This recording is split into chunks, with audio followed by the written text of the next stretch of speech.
Hello everyone, today is 2nd of March. My name is Sahil and welcome to the newspaper analysis. Now guys, first of all, let's have a quote for today's GS folder. So today we'll take quote from the Nobel Prize laureate Mother Teresa. She says, "It's not about how much you do, but how much love you put into what you do that counts." Now, this particular quote conveys the idea that rather than just doing your duty, duty should also be accompanied with the empathy, compassion, devotion, and dedication. And guys, into the context of civil servants, all these particular things becomes very much important. Guys, you can utilize this idea into the GS paper number 4 in foundational values of the civil services, topic number 3. So guys, that is all for today's GS folder, and now let's start the newspaper analysis. Now, friends, taking up the first article, this article has been taken from the Mint as well as the Hindu newspaper. And here we can see that how the cyber intrusion into the India is being carried by the state actors from the China. Now guys, this particular article could be used as a reference point into the answers of GS paper number 3 internal security, where the role of the cyber intrusion has been mentioned. Now guys, what has happened? First of all, let's see the background. So into the month of October, there was a kind of a grid failure into the Mumbai, and this grid failure led to electricity outage into the entire Mumbai, and many of the crucial establishments such as the hospitals, schools, utility services came to a standstill. Even the seaports were closed. Now, initially it was called as a technical failure, but now, guys, a US cyber security and intelligence firm by the name of Recorded Future has provided that such grid failure was because of a Chinese malware, and this Chinese malware was the result of a Chinese state sponsored group, Red Eco. Now, this Red Eco, they breached the critical nodes into the energy infrastructure and hacked the system, and by that particular thing there was the electricity outage. Guys, it has been provided further that the Chinese intrusions were active for the entire 2020. Guys, further it has been said that at least 10 power organizations, RLDCs, SLDCs, regional load dispatch centers were targeted, and even the two seaports, that is the VO Chidambarnar port and Mumbai Port Trust, were also targeted. And then further, a coal-fired thermal power plant was also targeted. Now guys, this particular thing becomes problematic because they are the part of the critical infrastructure in India. And guys, this particular thing has exposed the capabilities of China and the vulnerabilities of India. And into this particular context, the alarming bells have been sounded that much more India had to do into the context of strengthening the cyber securities into the critical infrastructure, because guys, it has been rightly provided that now the future vulnerabilities not lie onto the land frontier, rather into the virtual frontier. So guys, please do utilize this particular reference into your answers of internal security. That is all, and now we'll be moving to the next article.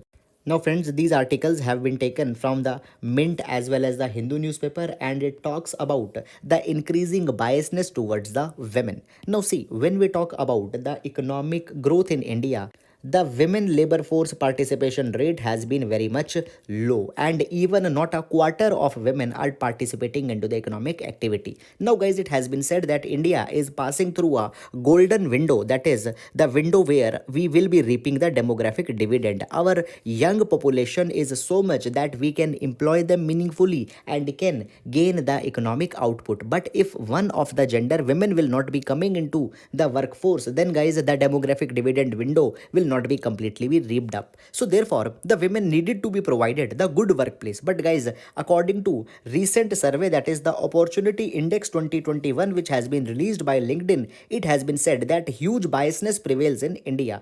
Now, this survey was done into the context of entire Asia Pacific region, and into Asia Pacific, India is most afflicted. Guys, the most impacted, most biased one, and the place where the equal pay is a bigger issue is in India. So here we can see some data. For example, guys, it has been provided that 85% of the working women, they have missed out the raise, promotion, or work offer because of their gender and gender biasness towards them. Now guys, for Asia Pacific, the average is 60%, for India it is 85%. Then further, it has also been provided that 37% of the India's working women say that they got fewer opportunities as compared to just 25% of the men. Then guys, there are other all issues also. There have been 63% of the working women and 69% of the working mothers which had faced discrimination due to their familial or the household responsibilities, they have been denied the equal treatment. Now because of such kind of issues, guys, obviously the women will become apprehensive to enter to the workplace, and it will be a bigger dent onto our demographic dividend. So guys, therefore a way forward has also been provided into the article itself. It has been provided that the need of hour is for organizations to reimagine their diversity practices, and greater flexibility is to be provided to the caregivers, that is to the women, so that female participation into the workforce can be improved. Moreover, it has been provided that if flexible schedule, more sabbaticals, new opportunities to upskills, reskill, to learn the critical offerings are provided by an organization, then it works to attract as well as to hire more female talent, and their devotion will be leading to much more revenue generation by a firm. So therefore the good workplace is very much critical, not only for the social development but also for the economical development into the private sector. So guys, that is all about this particular article, and now we'll be moving to the next article.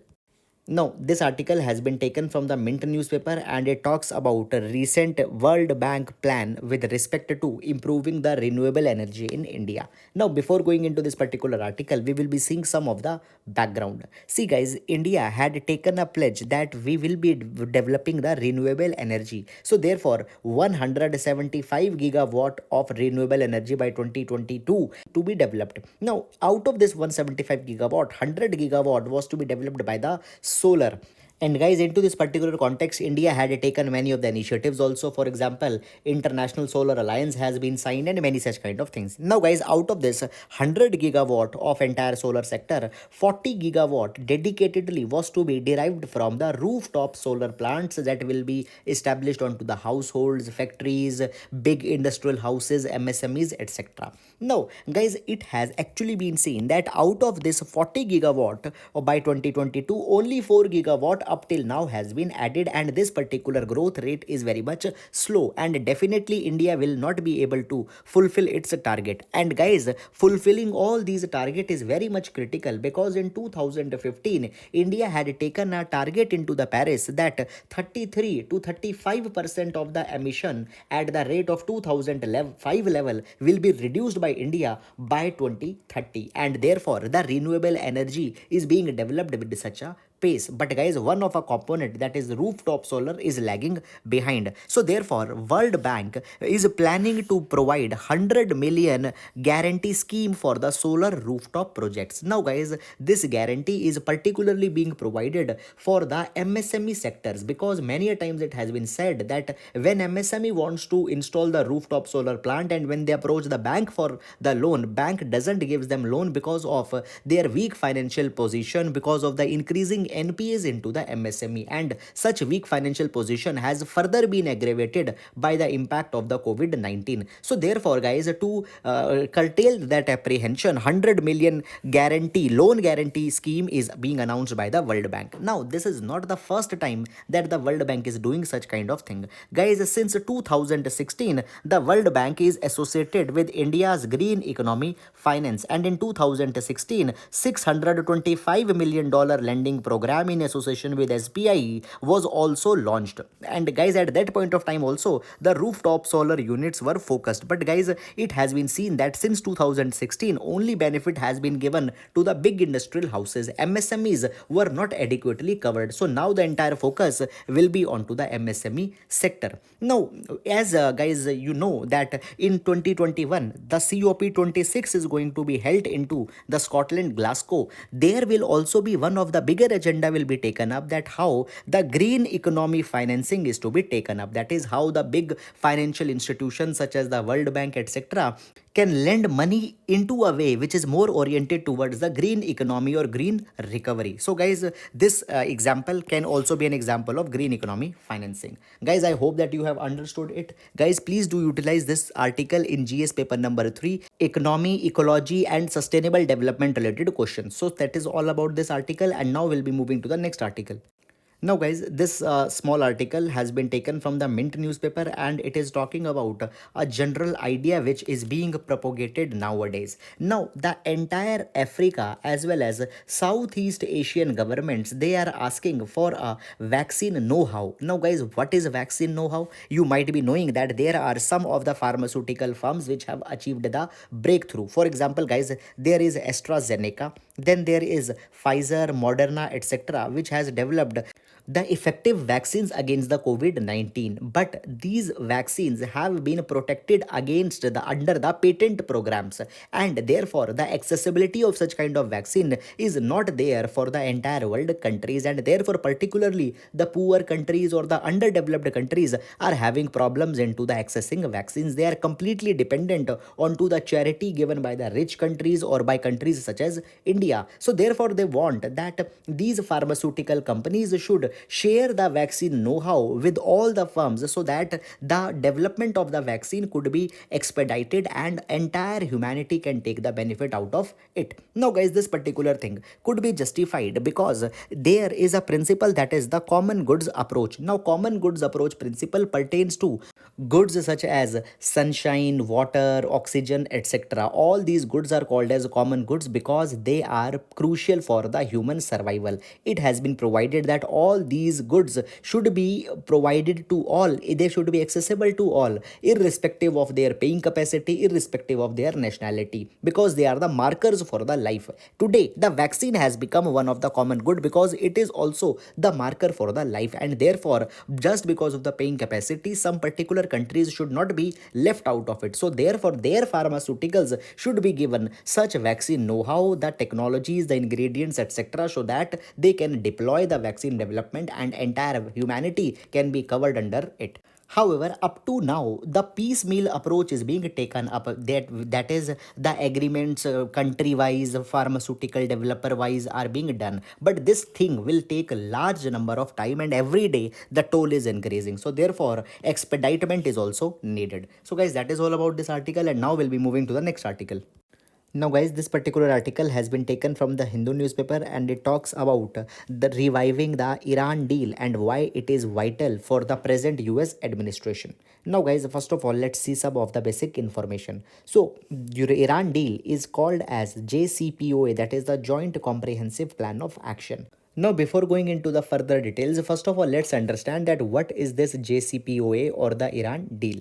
So, guys, there was a controversy going on. It was said by IAEA, that is the International Atomic Energy Agency, that Iran is stockpiling the enriched uranium. Now, guys, when we talked about the enriching the uranium could be enriched for two purposes. One could be the peaceful purpose, for example, generating electricity and all such kind of things. But if uranium is enriched beyond a particular threshold level, it becomes the war grade uranium. And there was the apprehensions that Iran is actually upgrading their uranium to the war grade category. And therefore, always there was a kind of a demand by the Western countries that Iran should bring their nuclear enrichment facilities under the watch list of the IAEA, that is the International Atomic Energy Agency, and should agree to many of the conditionalities, otherwise the sanctions will be imposed on Iran. And guys, in fact, from 1979, when the Islamic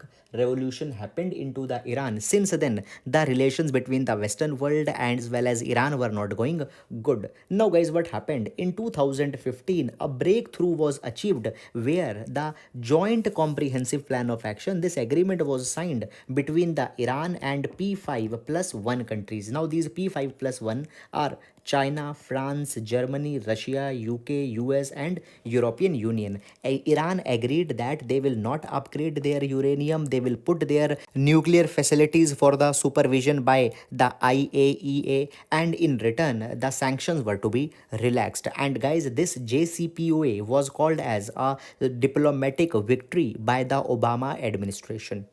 Now, guys, from the very start of this JCPOA, Donald Trump was unhappy by this, and Finally, in 2018, when Donald Trump was the president, he pulled the plug out of JCPOA and said that maximum pressure approach is needed into the context of Iran. Iran needs to come back again to the negotiation table, and harsher conditionalities have to be taken up, otherwise again the sanctions will be imposed. Now guys, the other countries, they were unhappy by the US's actions, and for a considerable period of time even the Iran waited that again the US will come back to its original terms, because guys, there was an assurance that was given by the E3 countries, that is the France, Germany and UK. They promised that the US decision will be mitigated or will be rolled back, but guys, nothing happened, and now we have reached to 2021, and there is urgent need that the Joe Biden should take the steps and the JCPOA should be restored back, because there have been huge cost if Iran will not come onto the table. Because guys, it has been provided that in 2019 itself Iran again began to move away from JCPOA and started to enrich the uranium from 3.67% to 4.5%. Then guys, after USA attacked the Iran's Islamic Revolutionary Guard Corps commander General Qasem Soleimani, Iran further announced that they will no longer observe any of the JCPOA's constraint. And guys, further it has been provided by the Iran that they are further enriching the uranium to 20%. Now all this particular thing will invite more and more kind of instability into the entire region as a whole. Now guys, the USA's pulling out from the JCPOA has not brought any relief, has not brought Iran onto the negotiation table, rather even more aggressive Iran has came out. Moreover guys, as more and more sanctions were imposed by the Donald Trump onto the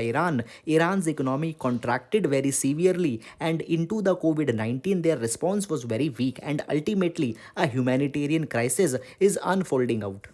Now guys, meanwhile the E3 countries, they had promised some of limited relief in support under the INSTEX, that is the support for trade exchanges. Now this particular mechanism was created in 2019 and limited trade with the Iran was to be carried, but guys, it has also failed. Though it was signed in 2019, but the first transaction only happened in March 2020, and even the European Union and Iran trade had also came down from 18 billion euro in 2018 to less than one third of it in 2019. Now guys, it has further been provided into the article that the times are not such that the enmity or the hatredness should be kept into the country's foreign policies, because we are grappling with the pandemic of COVID-19. So therefore, onto the humanitarian concern, onto the concern of bringing more stability, it is vital that immediately Iran deal should be restored by the US administration. So guys, that is all about this particular article. I hope that you have understood it, and now we'll be moving to the next article. Now guys, this particular article has been taken from the Hindu newspaper, and it is talking about the master of the roster issue. Now guys, into this particular article, many of the personal allegations onto the Supreme Court judges have been made. However, for UPSC, we cannot use any of the personal remarks. So therefore, not going on to the personal controversy, we will be taking up the core issue that has been discussed here. Now, first of all, what is the master of roster? So guys, there is article number 145 into the constitution, where the judiciary has been given power that with respect to their conduct, their procedures, they can form their rules. And under this particular thing, it has been provided that the CJI will be the master of roster. It means that CJI has the sole authority that he can constitute the benches into the Supreme Court. To that bench, what case is to be given, he can decide, can reshuffle the benches, and all such kind of thing is there.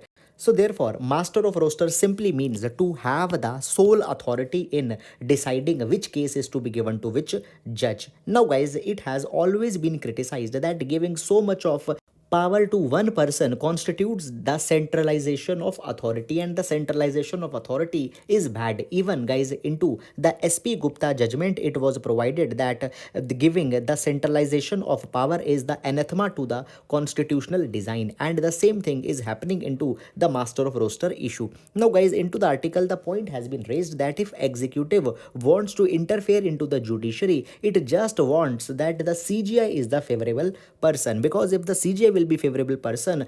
All of the matters into which the government is being questioned, those matters will be given to those judges which are more favorable to the executive, and into this particular matter the favorable judgments for the governments can be attained. So therefore it has been provided that this master of roster needs to be diluted, and in place of one person it should be given to a collegium. However guys, up till now the judiciary has not shown any progressive attitude into this particular respect. For example, we can see that into some of the judgments such as the Ashok Pandey versus Supreme Court of India 2018, the three judge bench of Supreme Court provided that master of roster is the CGI's exclusive power. And after that, into the Shanti Bhushan versus Supreme Court of India 2018 case also, the Supreme Court rejected the plea that master of roster should be interpreted as the collegium. It provided that no collegium will not be there, CGI will only be the master of roster. So therefore there is a need of a judicial reform onto this particular front, and now yet another round is needed. So guys, therefore this one controversy comes into the judicial issues.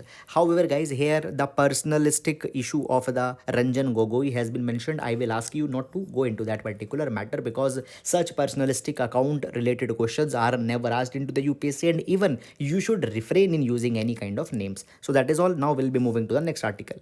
Now guys, this article has been taken from the Hindu newspaper, and it talks about Australia's bargaining code, where they have proposed to tax the social media intermediaries such as Facebook, Google, etc. Now guys, entire this issue we have taken up multiple times into our newspaper analysis, where we have seen it from multiple dimensions, even the dimensions where the Australia called India and like-minded countries to make a coalition, that also we have seen. So guys, apart from that, nothing new information has been provided. So guys, that is all about the today's newspaper analysis. I hope that you have understood the articles, and guys, the initiative I believe is proving to be fruitful to you. Thank you so much.